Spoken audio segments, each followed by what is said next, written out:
D'abord, je m'excuse, ça va être comme toujours assez rapide puisqu'on n'a que 20 minutes, donc 10 minutes chacun pour vous faire notre présentation sur notre thème qu'on aimerait beaucoup plus vaste. Donc, je risque d'être un peu rapide, je m'en excuse, mais n'hésitez pas à poser des questions au fur et à mesure par écrit. On les prendra en compte après et puis on discutera après. Alors, donc sur le parc, donc, moi je vais vous parler de la partie habitat. Donc, au niveau du parc de logement sur donc, la région Flandre-Dunkerque, donc aussi qui est le même territoire que le SCOT de la région Flandre-Dunkerque. Donc, au niveau des logements, donc, on compte à peu près 117 300 logements sur notre territoire, dont 81% sont dans la communauté urbaine de Dunkerque. Donc, 81% des logements sur la CUD pour 79% de la population à peu près sur la CUD. Ce parc de logement s'est construit en plusieurs phases d'urbanisation successives. Donc, bon, je passe toute la période d'avant-guerre. Depuis la guerre, on a eu d'abord la reconstruction sur la ville de Dunkerque, après plutôt sur l'agglomération de Dunkerque avec l'implantation de la sidérurgie sur l'eau, dans un premier mouvement sur l'agglomération, puis après, à partir des années 70, vraiment le développement des villages et des bourgs du secteur plus rural de la région. De par cette histoire en phase successive de la construction du parc immobilier dunkerquois, on retrouve un parc qui présente un déséquilibre structurel. Donc j'ai fait une petite liste à l'après-vert de la répartition inégale. Quand on regarde par exemple la répartition des propriétaires occupants, on voit des communes qui ont plus ou moins de propriétaires. Je vais y revenir un petit peu après. De la répartition du parc social, beaucoup plus concentré sur la CUT. Pareil, je vais revenir un petit peu après. Les logements locatifs privés aussi, qui ne sont pas répartis de la même façon sur le territoire. Les types de logements, les grands logements, les petits logements, les logements collectifs individuels, qui ont vraiment une répartition un peu segmentée sur l'ensemble du territoire. Des ménages, ici je vous ai mis la carte des revenus médians des ménages, où on voit vraiment des communes où les ménages ont des plus forts revenus, d'autres communes avec les ménages avec des revenus plus bas, donc vraiment aussi là aussi une segmentation. Et donc de fait de la précarité sociale, on a aussi une répartition inégale du parc ancien et de l'inconfort. Et un dernier point, je vais revenir un petit peu après, sur les structures d'hébergement aussi qui ne sont pas réparties de la même façon sur le territoire. Au niveau de la description globale du parc immobilier, donc on a sur l'ensemble de la région Flandre-Dunkerque une majorité de logements individuels, puisque c'est 67% de l'ensemble du territoire. Il y a seulement 2 communes pour qui le parc individuel n'est pas majoritaire, c'est la commune de Grande-Sainte et la commune de Bergues. Sinon, pour toutes les communes, le parc individuel est majoritaire. Et on a une répartition donc, de propriétaires occupants qui est un peu là aussi différente entre la CUD et la CCHF, puisque sur la CUD, on compte 51% de ménages propriétaires contre 73,5% sur la CCHF. Donc vous voyez, on va de 37% de propriétaires occupants sur Grande-Sainte à plus de 90% sur des communes comme Uxem ou Bicézel. Le parc locatif privé est lui assez faible sur notre territoire parce qu'on compte que 17% de logements locatifs privés et ils sont localisés principalement dans la CUD à 82% et encore fortement, plus particulièrement encore dans le centre d'agglomération, donc dans Dunkerque. Dans ce parc locatif privé, on compte une proportion importante de ménages à très bas revenus. 27% des ménages qui sont dans le parc locatif privé sont sous le seuil de pauvreté. Donc on a un parc locatif privé qui est peu nombreux, mais qui aussi loge une part importante de ménages en grande difficulté, en grande précarité. À l'inverse, on a un parc locatif social qui est très important sur le territoire. On l'estime à 29% pour l'ensemble de la région Flandre-Dunkerque. Donc c'est 31 200 logements sociaux sur notre territoire. Là aussi, on a une répartition qui est très inégale entre les 2 EPCI du territoire, puisque 93% des logements sociaux de la région Flandre-Dunkerque sont dans la CUD, principalement dans les communes de Dunkerque, Grande-Sainte et Coudekerque-Branche, qui sont aussi les 3 plus grosses communes en termes de nombre de logements et en termes de nombre d'habitants, donc c'est une répartition un peu logique. On retrouve un taux de logements sociaux de fait qui est assez disparate, puisqu'on va de 0% pour 8 communes de la CCHF jusqu'à 62,6% de logements sociaux dans la commune de Grande-Synthe. Donc de fait, on a un taux de 34% de logements sociaux dans la CUD et de seulement 9,7% de logements sociaux pour la communauté de communes des Hauts-de-Flandre. Au niveau de la pression de la demande sociale, de la tension, c'est-à-dire du nombre de personnes qui demandent un logement social par rapport au nombre de personnes qui se voient attribuer un logement social, on a une tension qui est assez faible sur le territoire, mais qui est un peu plus importante sur la communauté de communes des Hauts-de-Flandre. Bon, ça reste une proportion, c'est une tension relativement peu élevée, mais quand même. Et on voit une tension plus importante sur la communauté de communes des Hauts-de-Flandre du fait du faible volume, du faible nombre de logements sociaux et aussi de la prédominance sur ce territoire de logements individuels qui sont des logements qui sont plus attractifs et qui enregistrent aussi une moins forte rotation. Donc, il est moins souvent mis sur le marché et moins souvent disponible pour des nouveaux ménages. Donc, pour décrire, donc on a un observatoire des logements sociaux à l'agence d'urbanisme, principalement pour l'instant centré sur la CUD, mais on peut décrire les logements sociaux comme étant principalement des grands logements collectifs, puisque 69% du parc de logements sociaux est du logement collectif. Donc, c'est 72% dans la CUD et seulement 28% dans la CCHF, mais on a vu il y a beaucoup moins de logements sociaux dans la CCHF. 49% sont des T4 et plus. Et ça tient du fait de l'histoire de la construction des logements sociaux sur nos territoires, puisqu'on voit 30% ont été construits dans les années 70. Donc, pour répondre à une demande d'arrivée de familles d'ouvriers, de familles de travailleurs au moment de la création et de l'installation de la sidérurgie sur l'eau. Donc, de fait, on a toujours un parc social qui est très marqué par du grand logement collectif. Juste pour information, le loyer moyen d'un logement social est aujourd'hui de 5,34 € du mètre carré. Quelques caractéristiques sur les personnes occupantes ou demandeurs de logements sociaux. Aujourd'hui, on a une prédominance parmi les gens qui demandent un logement social aujourd'hui, une prédominance de personnes seules, puisqu'on est à plus de 40% des demandeurs sont des personnes seules. On voit donc du coup à mettre en relation avec la taille de nos logements qui sont majoritairement des grands logements, qui peut avoir des problématiques du fait d'attribution de logements pour ces personnes-là. On a une population qui se paupérise fortement dans le parc social. On voit 75%, donc 3/4 des ménages, des nouveaux ménages qui arrivent dans un logement social aujourd'hui ont des revenus très bas. J'ai mis juste pour information, c'est-à-dire moins de 11 000 € pour une personne seule de revenus annuels. Donc, c'est une paupérisation du parc social aujourd'hui et beaucoup de jeunes ménages aussi qui arrivent dans le parc social. 48% des demandeurs à moins de 40 ans. La moitié, c'est moins de 30 ans. Donc, 24% ont moins de 30 ans. Donc, je suis désolée, je passe vite. Une autre caractéristique du logement sur notre territoire, ce sont les logements en copropriété. 17% des logements de la CUD sont en copropriété, donc c'est pas négligeable. Donc on a à l'agence aussi, on a monté avec la CUD et puis le projet Cœur de Ville de Dunkerque un observatoire des copropriétés. Donc la première publication vient de sortir et va pas tarder à être disponible sur notre site, donc je vous en donne les premiers éléments. Donc on recense sur le territoire de la CUD 1756 copropriétés, ce qui nous fait un volume de pratiquement 16 700 logements dans l'agglomération qui sont en copropriété et 2000 commerces. Donc 3/4 de ces logements en copropriété sont dans la ville de Dunkerque et 28% dans le seul centre-ville de Dunkerque, avec notamment tous les logements de la reconstruction.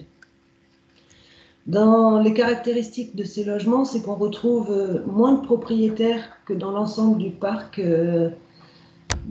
immobilier du territoire, puisque aussi plus de logements, ce sont des logements collectifs, donc on retrouve moins de propriétaires, moins de logements locatifs sociaux en copropriété, puisque les bailleurs sont peu en copropriété et plutôt en propriétaire unique de leur bâtiment. Mais par contre, plus de logements locatifs privés, puisqu'on a 29% des logements en copropriété sont du locatif privé. On observe aussi plus de vacances. On a 4 points de plus de vacances que sur l'ensemble du parc immobilier. Et donc 45% des copropriétés de la CUD ont au moins un logement vacant. Et on observe, et c'est ça qui va peut-être plus nous intéresser quand on recherche les difficultés, on a 25 copropriétés qui ont plus de 10 logements vacants, dont une très grosse qui enregistre plus de 80 logements vacants, mais là c'est une copropriété vraiment à part. Je passe sur la partie des besoins en logement. Donc, vous savez, on avait vu sur le premier petit déjeuner de ce nouveau cycle que le territoire perd de la population. Malgré cette perte de population, on enregistre toujours des besoins en logement. Ces besoins en logement sont de deux ordres. Le premier, du fait que malgré la perte de population, le territoire gagne en ménages, continue à gagner des ménages du fait que la taille des ménages diminue. Donc moins d'habitants dans les logements, mais toujours un besoin de logement. On estime à peu près à 500 besoins annuels de nouveaux logements pour pouvoir loger cette augmentation du nombre de ménages. Deuxième phénomène, les ménages qui sont aujourd'hui sans logement ou mal logés. On dénombre sur notre territoire à peu près 550 ménages qui aujourd'hui sont sans logement ou mal logés. Et notamment, quand on regarde les chiffres de la CAO qui s'occupe de tout ce qui est hébergement d'urgence, structure d'accueil, on voit une augmentation très importante, notamment en 2018, de l'accueil d'urgence et temporaire et de la demande, faite à la CAO. Donc j'ai dit tout à l'heure, on a en plus une difficulté, un point important sur les structures d'hébergement, c'est qu'on a une concentration des structures sur le littoral, donc sur la communauté urbaine, avec pas de structure sur la communauté de communes des Hauts-de-Flandre et très peu en Flandre intérieure, donc un report important sur le territoire de la communauté urbaine. Un dernier point par rapport à ces besoins en logement que je vous parlerai, c'est des migrants, puisqu'on estime aujourd'hui à plus d'1 millier de migrants qui transitent, qui passent ou qui restent qui sont présents sur notre territoire. Donc, parmi ces migrants, on a des demandeurs d'asile qui sont bénéficiaires des conditions matérielles d'accueil, donc à qui il faut aussi offrir un hébergement. Des mineurs non accompagnés relevant du droit commun de la protection de l'enfance, à qui il faut aussi répondre, héberger, on va dire, et en tout cas loger. Mais aussi tous les autres migrants qui bénéficient ici normalement des droits fondamentaux des personnes exilées, notamment du droit à un abri et à un logement décent. Donc une problématique aussi, un point important sur notre territoire par rapport aux besoins en logement. Donc face à ces besoins en logement, on regarde l'évolution de la construction sur le territoire. Donc là, on observe après une baisse en 2015-2016, on observe une remontée de la construction. En 2018, on a enregistré 900 logements commencés en 2018, 900 logements autorisés donc pour les années à venir aussi cette année-là. 8 opérations sur 10 se font dans la CUD. Donc, excusez-moi, je vais accélérer un peu parce que je crois que je dépasse mon temps. Avec majoritairement du collectif sur la CUD, mais quand même 45% des constructions sur la CUD sont du logement individuel, quand c'est 61% sur la CCHF. Et sur 4 années, donc entre 2015 et 2018, les logements individuels construits sur le territoire ont été répartis à peu près à part égale entre la CUD et la CCHF. On a retrouvé autant de logements individuels, de nouveaux logements construits en individuel sur l'un comme sur l'autre. Un petit point sur le marché immobilier. Donc, on observe depuis 2016 une remontée du nombre de transactions, puisqu'on est à plus de 76% de ventes de maisons en 4 ans entre 2014 et 2018. Le marché des transactions immobilières sur le territoire est principalement porté par le marché de la maison ancienne, c'est 72% du marché immobilier. Après, on retrouve 17% pour les appartements anciens, 5% d'appartements neufs, 4% pour les terrains à bâtir et 1% du marché concerne les maisons neuves.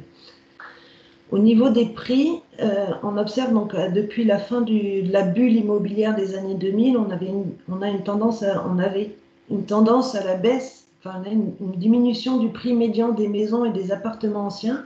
Donc aujourd'hui, la maison médiane du territoire est à 148 000 euros. Donc la maison médiane, c'est celle où 50% des ventes se font en dessous de ce prix-là et 50% des ventes se font au-dessus de ce prix-là. Le prix médian des appartements est à 1 553 euros du mètre carré. Donc on a une baisse depuis 2008. Par contre, à côté de ça, on a une augmentation assez importante du prix des terrains à bâtir, puisqu'on est passé, vous voyez, de 59 euros du mètre carré en 2002 à 138 euros du mètre carré en moyenne sur le territoire de la région Flandre-Dunkerque en 2018. Donc on a un prix des terrains qui a fortement augmenté. Au niveau du marché immobilier, donc vous retrouvez une carte qu'on publie depuis maintenant pas mal d'années, donc qui est l'indice de plus-value territorielle, où on voit que l'est du, donc c'est la carte que je vous ai mis à côté, on voit bien ce qui est en rouge, c'est l'est du territoire qui est plus prisé, et notamment le quartier de Malo-les-Bains, qui est le secteur le plus prisé, où les prix immobiliers, donc là, pour interpréter la carte, une maison qui en moyenne vaudrait 100 000 euros sur la région Flandre-Dunkerque, cette même maison vaudra, donc si elle vaut 100 000 euros, parce qu'une maison qui vaut 1 000 euros, ça n'existe pas, une maison qui vaudrait 100 000 euros, elle vaudrait 123 000 euros si elle était à Malo-les-Bains, dans le secteur de Turenne-Nord, donc entre la place Turenne et la plage. Juste un point, parce que je vous ai dit que les prix avaient baissé. Juste un petit point de conjoncture lié à la crise sanitaire et l'après-premier confinement 1. Depuis le mois de mai, le premier déconfinement, on a vu une augmentation du marché immobilier, que ce soit en nombre de transactions et en prix. Bon, je vous ai cité juste là un article, je ne vais pas le reprendre en entier, mais juste le titre d'un article de l'Obs d'octobre 2020 qui disait « À Dunkerque, les prix de l'immobilier montent aussi vite que la marée ». Donc on a vraiment une augmentation du marché immobilier, notamment de la maison ancienne, et notamment sur les secteurs plutôt les secteurs balnéaires, donc Malo, Bridune, avec aussi un deuxième point lié au confinement 1, et donc depuis le déconfinement 1, qui est le marché de la résidence secondaire qui se développe. Alors sur le Dunkerquois, c'était déjà un marché qui était en développement, puisqu'on a vu le nombre de résidences secondaires augmenter ces 5 dernières années de façon assez importante. Et là, il semblerait que depuis le déconfinement, le marché de la résidence secondaire augmente et donc tire avec elle le nombre de transactions et les prix de l'immobilier. Dernier point avant de laisser la parole à mon collègue, parce que j'ai un peu débordé, un petit point sur les profils des acquéreurs, donc les personnes qui achètent les ménages, donc les maisons, pardon. 53% des ventes de maisons anciennes sont à moins de 150 000 euros, donc on a un prix qui avait vraiment baissé et une possibilité pour les ménages plus importante d'acheter. La maison ancienne est très majoritaire dans les marchés immobiliers, quelle que soit la classe d'âge et quelle que soit la catégorie socio-professionnelle des acheteurs. Elle est un peu plus basse parmi les moins de 47 ans et les retraités, pour qui le marché de l'appartement ancien est plus important. Par contre, le marché immobilier de la maison ancienne est plus important pour les moins de 35 ans et les employés et ouvriers. Alors, un petit point, les jeunes ménages sont très peu présents sur le marché de l'appartement, qu'ils soient neufs ou anciens, qui est plus porté par des ménages de plus de 45 ans. Et les terrains à bâtir, comme les maisons neuves, sont prisés par des moins de 45 ans, avec une surreprésentation des ménages de 35-45 ans. Dernier petit point, juste, je ne vais pas détailler le schéma, vous le retrouverez ensuite. On a sur notre territoire des ménages qui ont des revenus plus bas que la moyenne nationale. De fait, face au marché immobilier, ils ont une solvabilité qui est inférieure à la moyenne nationale. J'avais encore excuse-moi Sébastien, j'ai encore une petite diapositive qui reprend un petit déjeuner qui a été fait au mois de juin, donc suite au premier confinement, où l'agence avait travaillé sur les impacts de la pandémie et avait identifié 9 modèles urbains enfin 9 thèmes liés sur les 9 thèmes de modèles urbains liés à la sécurité sanitaire, et notamment le logement ressortait comme un point important suite au premier confinement, avec un nouveau regard sur la qualité d'usage des logements, des questions plus importantes sur la taille des logements, l'intérêt pour un extérieur, un balcon, un jardin, des demandes par rapport à l'évolution possible du bâti, plus de communs pour toutes les catégories de résidents, des questions sur le marché de l'immobilier. On l'a vu, hein, beaucoup de demandes de déménagement, de nouveaux logements, et donc quelles sont les attentes pour les futurs logements. Et on l'a vu avec le confinement 1 surtout, la double peine, on a appelé ça du mal logement, avec des personnes en situation économique qui se retrouvent dans des logements de moindre qualité pour qui le confinement est plus difficile, et un logement de plus mauvaise de mauvaises conditions de logement a compliqué aussi l'école à la maison pour ces personnes-là, et une augmentation des difficultés scolaires.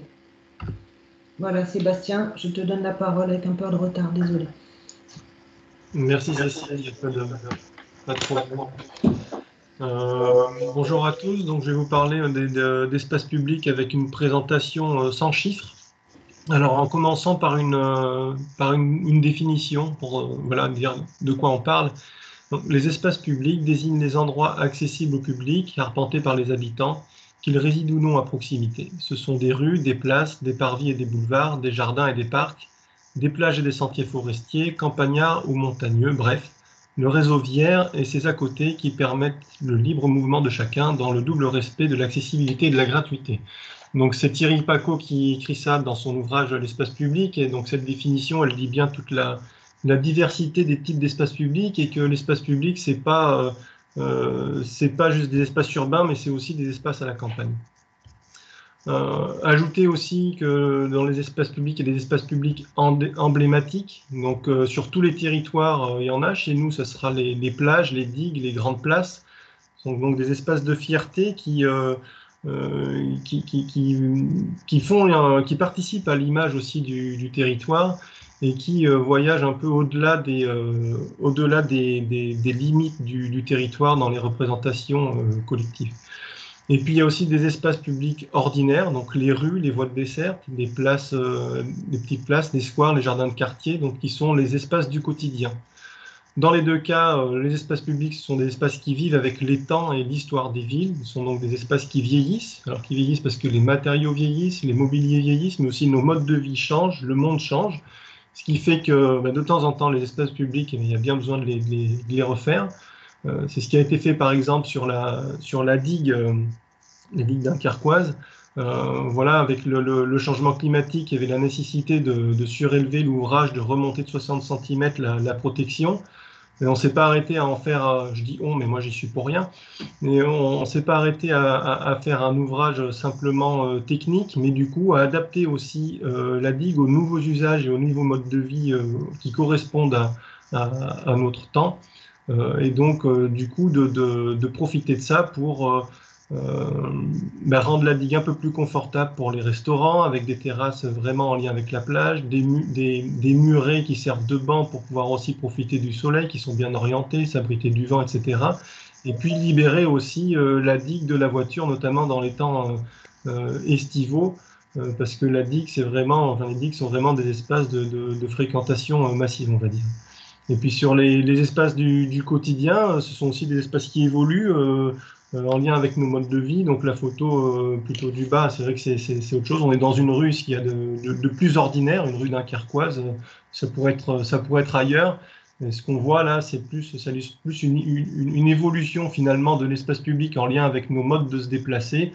On voit donc les voitures qui prennent une grande partie de la rue.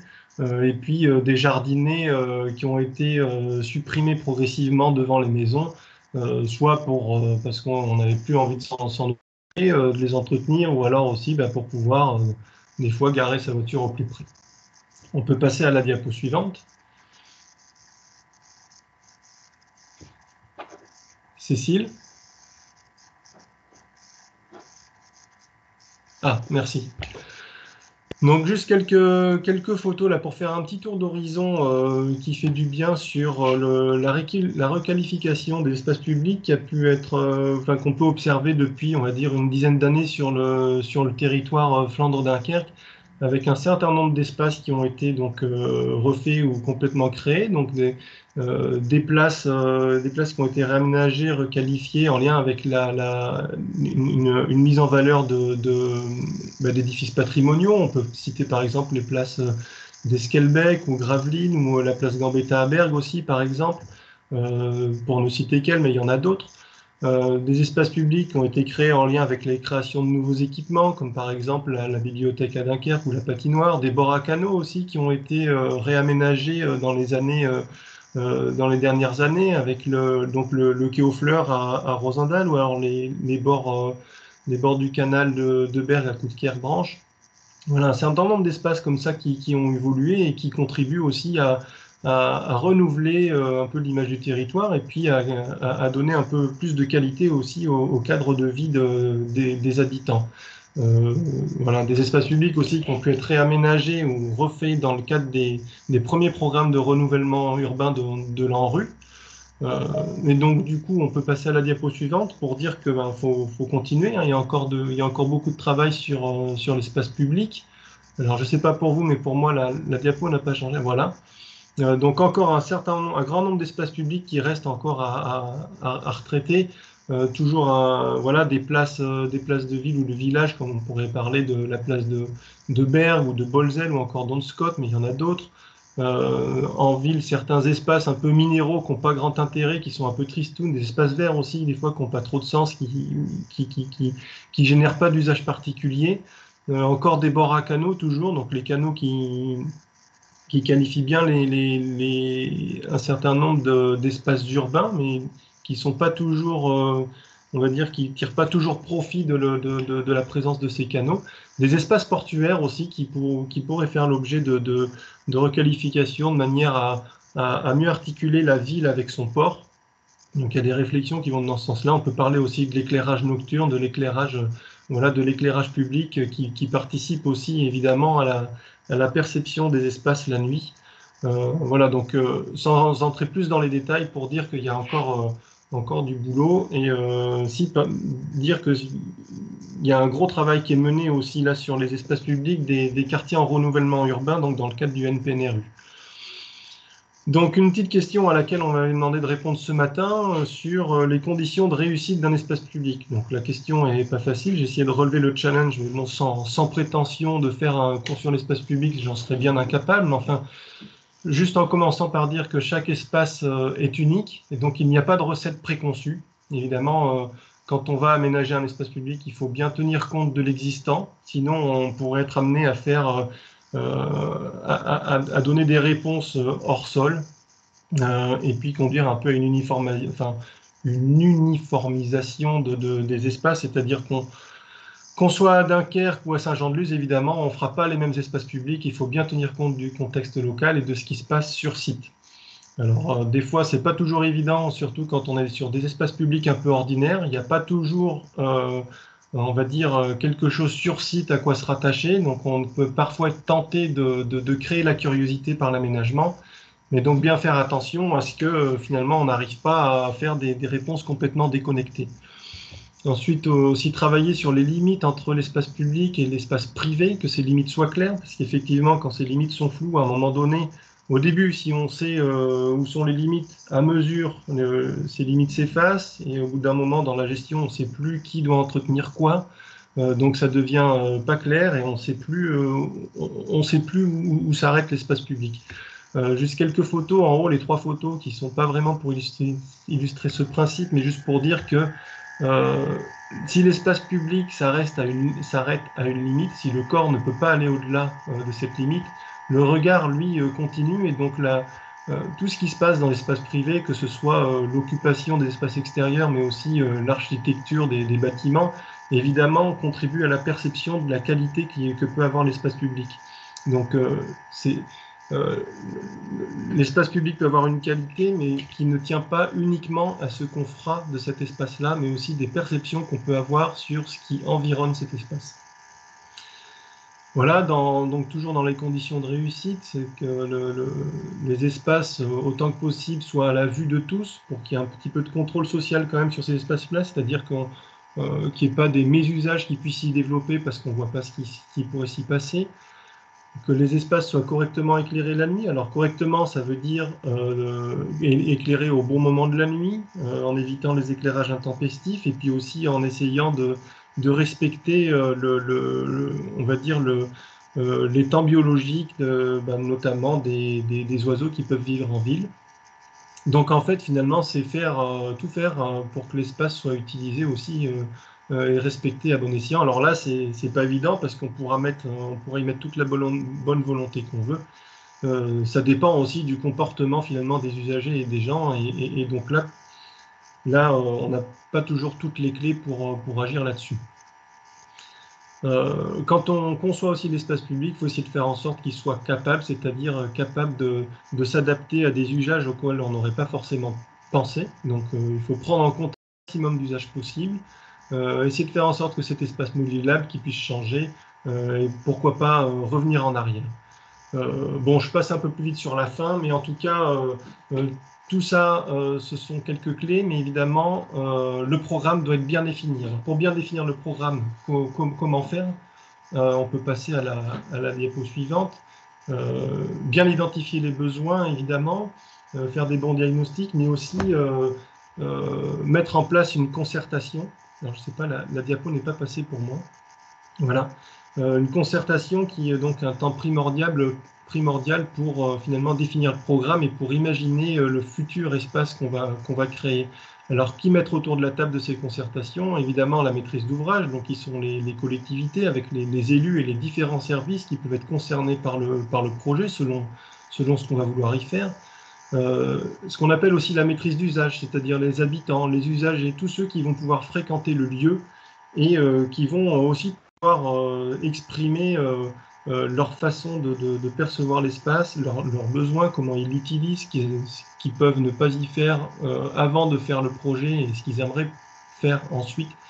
Et donc, un acteur très important à prendre en compte et à intégrer le plus en amont possible au projet, pas simplement pour choisir entre un projet ou un autre, mais vraiment pour identifier le programme, définir le programme du projet qu'on va mener. Et puis la maîtrise d'œuvre, donc qui seront les concepteurs, les bureaux d'études qui vont dessiner les plans.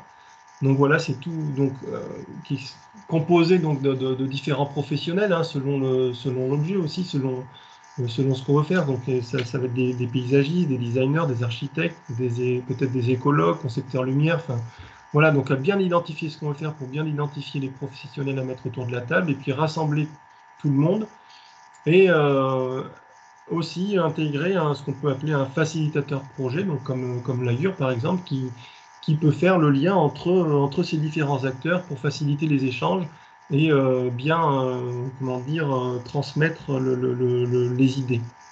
Donc on peut passer à la diapo d'après.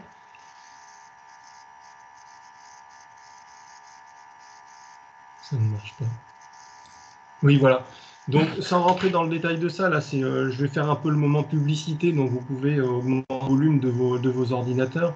Donc, pour vous dire qu'à l'Agure, on a développé là depuis quelques années quand même, un certain nombre d'années, un savoir-faire sur la participation citoyenne et sur l'accompagnement des habitants, des usagers de l'espace public pour finalement faciliter, aider à l'expression des habitants, aux représentations des projets. Voilà, et ça sur toute la phase d'un projet, que ce soit donc en partant du diagnostic jusqu'à la représentation du projet, la conception, et puis la co-conception et le partage, la transmission, la valorisation des idées. Donc quelques idées, sans rentrer dans les détails non plus, voilà, de quelques travaux qu'on a pu mener dernièrement. C'est les plus récents, mais il y en a beaucoup d'autres.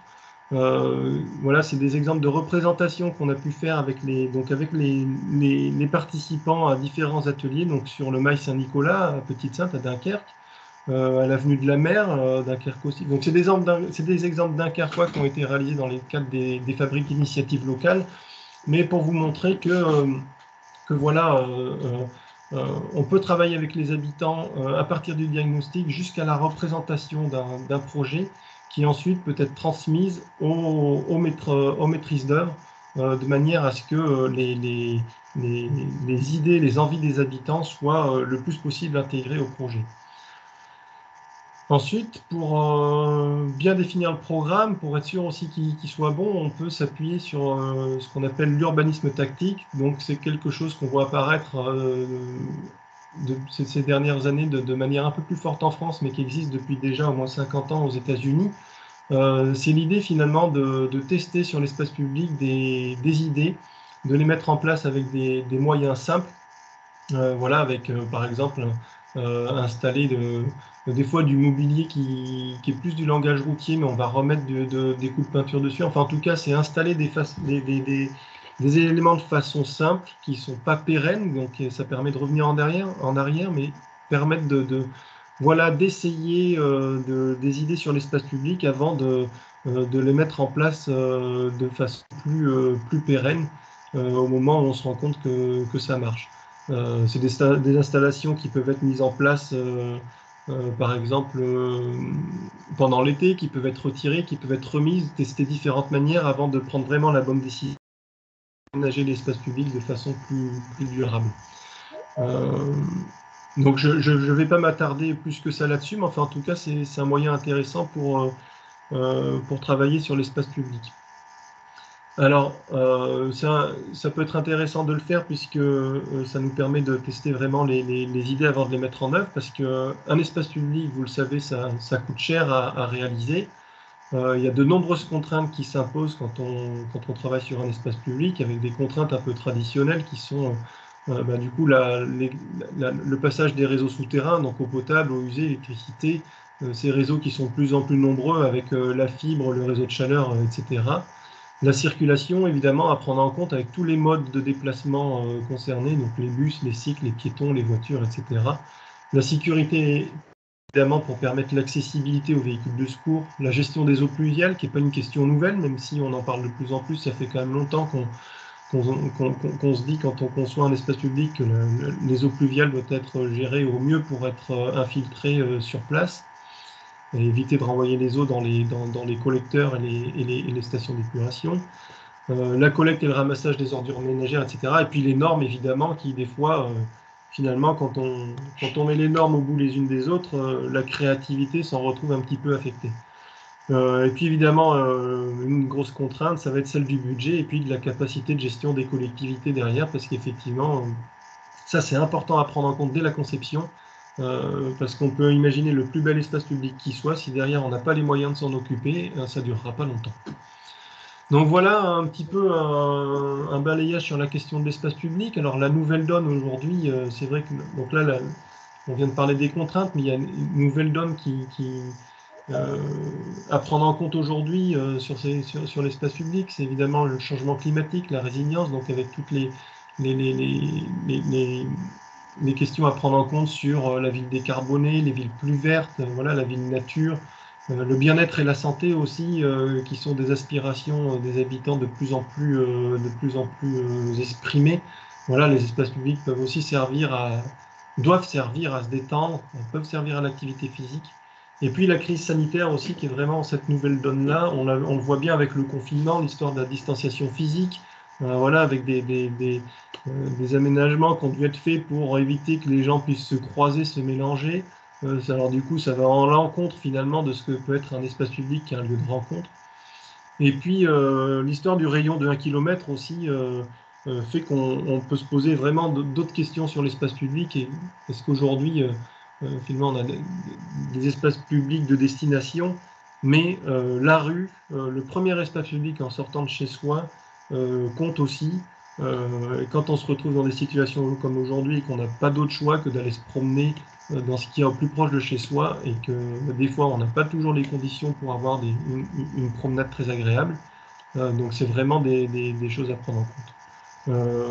Voilà, donc si Cécile, tu veux reprendre la parole pour la nouvelle donne sur les logements et l'habitat. Au niveau des défis, des opportunités concernant l'habitant et l'habitat, on a aujourd'hui un mouvement important de vieillissement de population, et donc bien sûr ça crée des enjeux, des défis, mais aussi des opportunités dans la construction et dans les types de logements. Avec un vieillissement de la population, c'est l'enjeu du maintien à domicile, c'est l'enjeu de la diversification de l'offre, de plus de logements adaptés, les logements alternatifs, la domotique, services, mais aussi dans les services à domicile, la mobilité, puisque c'est une question importante aussi liée au vieillissement. On a aussi pour les espaces publics la question de l'adaptation de la ville en lien avec le vieillissement, avec des aménagements urbains certes de qualité, mais aussi praticables pour tout ce qui est lié au vieillissement. la convivialité des espaces publics, etc. On va dire.